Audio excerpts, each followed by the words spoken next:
Hey, this is the Daily Overpass. My name is Eric and I make apps. Now today I want to talk about the difference between being a contractor and doing client work.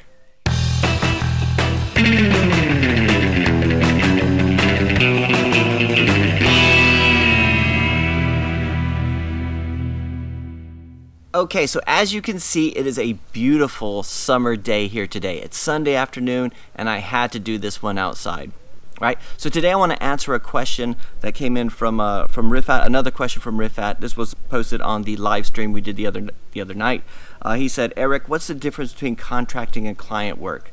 Now I talk about both of these a lot. Like right now we do a lot of client work. We also have our own app. So the two revenue streams at the moment is client work, doing apps for clients. It could be individuals or companies, or our own passive income through our own apps. Right, but before that I was doing contracting work. And the distinction I always make is that when I'm contracting, I'm practically an employee working for somebody else.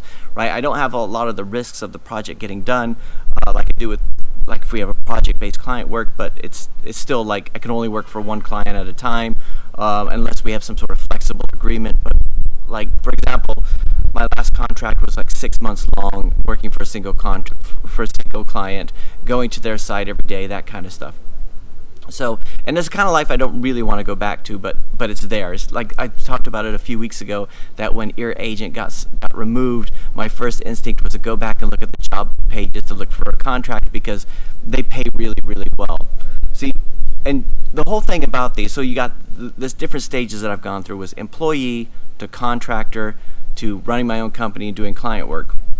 Right, and each time you move, you accept more and more risks. So when you're an employee, you don't have a lot of risks. The risks are with the employer. They have to make sure you have enough to do so that they can pay you and everything pays off and everything. Right, and a lot of people, when they go from being an employee to a contractor, what they'll do is they won't price themselves. They don't consider the risks involved. So your work might not be as regular.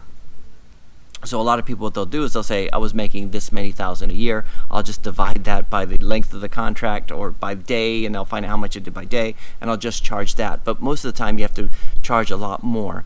Like when I was a contractor, I was making more than twice the daily rate I would have been as an employee, right? It was so much more lucrative, but then I had a lot more risks associated with it. I had to always be marketable and thinking about stuff like that. And the same with client work, right? When you're doing a client work, you take on the risks of the project going right.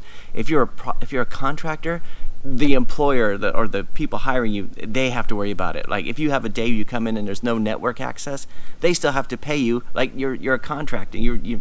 That's not your fault. You're doing what you're supposed to do, which is showing up on site. If the project gets delayed, if there's scope creep, they take it on. So this is just a recent thing with me, where when we take on client work, I'm in the same mentality as people going employee to contractor, is I don't think about all the risks involved. And with project-based work, you've got scope creep, you've got client issues, everything like that. So, but my preference is doing client work. My real preference is the passive income and everything from the apps. But if we can't do that, we got client work. If we can't do client work, if I ever have to, I'll go back to contracting. And if things get really bad, I mean like Walking Dead kind of bad, maybe I'll become an employee again. But anyway, I hope you guys are having a fantastic Sunday afternoon. That's it for today. I'll talk to you tomorrow.